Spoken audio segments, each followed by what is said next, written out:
This is a simple half-wave dipole. Viewed from above, it looks like this. And we can represent its radiation pattern as a series of expanding circles. It is often desirable to concentrate this radiated energy into specific areas.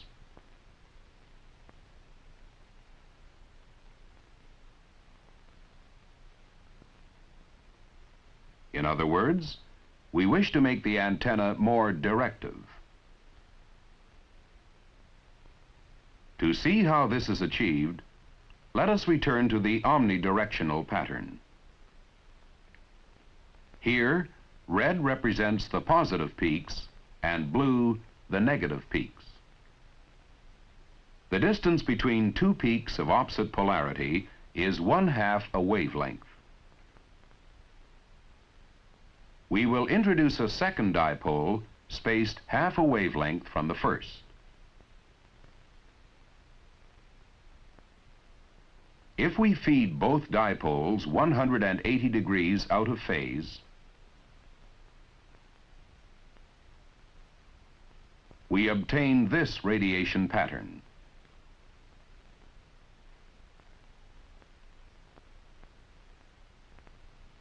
In the plane broadside to the antennas,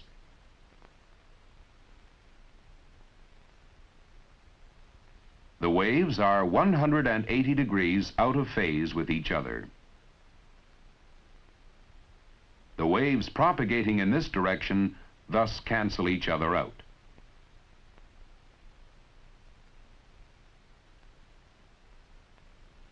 Useful propagation has thus been achieved in two directions, by feeding the dipoles 180 degrees out of phase. If we feed the dipoles in phase, we obtain this radiation pattern.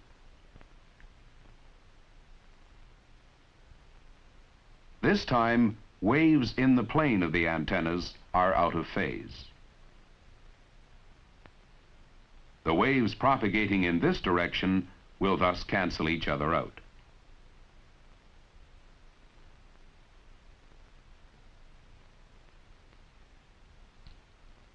By feeding the dipoles in phase, we again achieve useful propagation in two directions. By adding extra dipoles 1/2 a wavelength apart, we can concentrate the radiated energy still further.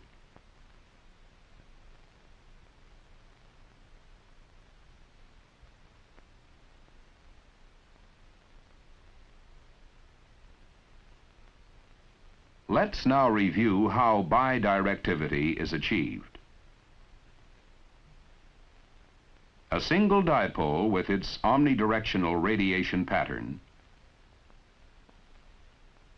produces a donut-shaped polar diagram.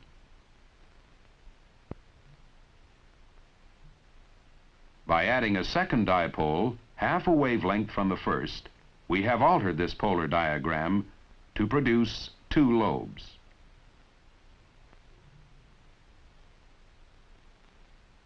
By increasing the number of dipoles, we have sharpened these lobes.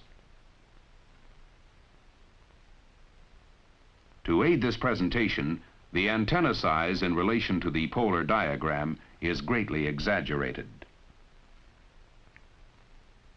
These bidirectional qualities are thus produced by spacing dipoles 1/2 a wavelength from each other and feeding them in phase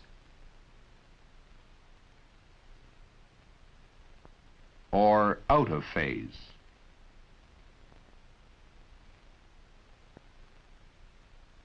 Three practical examples of this type of array are the broadside, the collinear array, and the end-fire array.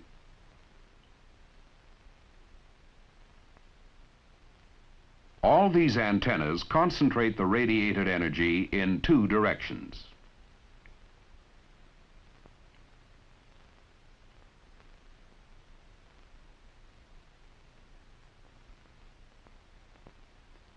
In some cases, however, it is desirable to concentrate the radiated energy in one direction.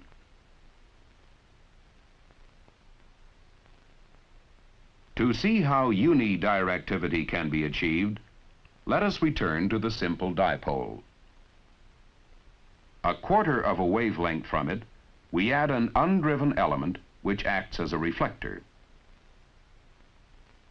Again, we can view the elements from above. A wave leaving the antenna reaches the reflector a quarter of a wavelength later. Due to inductance, a wave of opposite polarity is produced. When it reaches the antenna a quarter of a wavelength later, it is in phase with the wave then being created.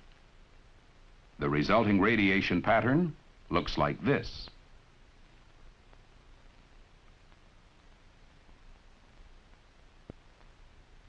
Notice that in this direction, the waves cancel each other out, while in this direction, they reinforce each other.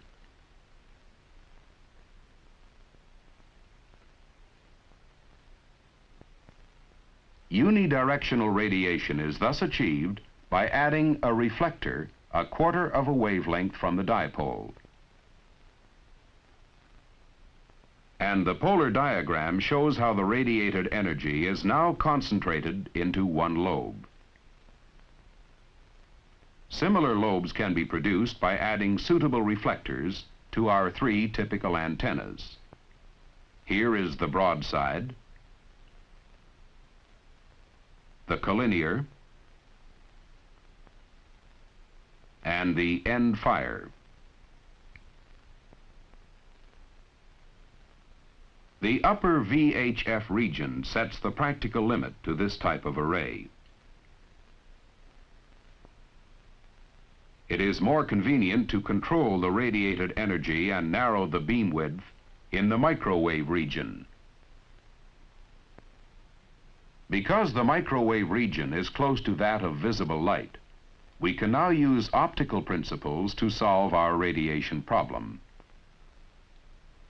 Let's briefly review a simple optical principle. Here's a plane surface. Light, striking it at this angle, will be reflected at an equal angle. If we arrange a number of such reflecting elements so that the reflected rays emerge parallel to each other, our reflector becomes a parabola. All path lengths from the focal point will be equal.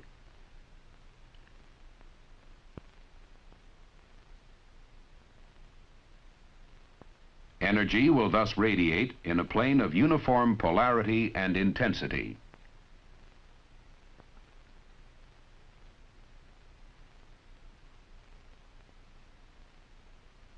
The practical parabolic reflector is three-dimensional, and this type of antenna concentrates the radiated energy into a single lobe. It thus provides maximum directivity for transmission with good capture area for reception. Other antennas can be derived from the basic parabola, such as the parabolic cylinder, the orange peel paraboloid, and the cosecant squared antenna.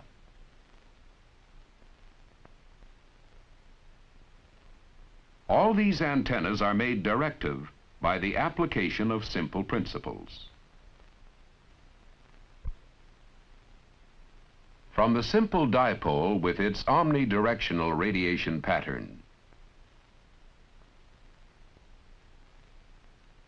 which produces a donut-shaped polar diagram.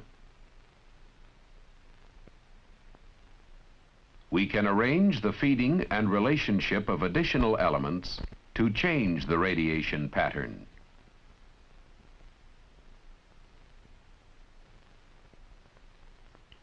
And produce a bidirectional polar diagram.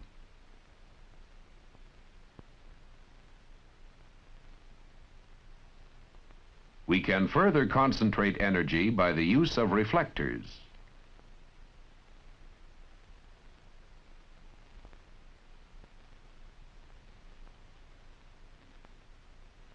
And a unidirectional polar diagram is produced.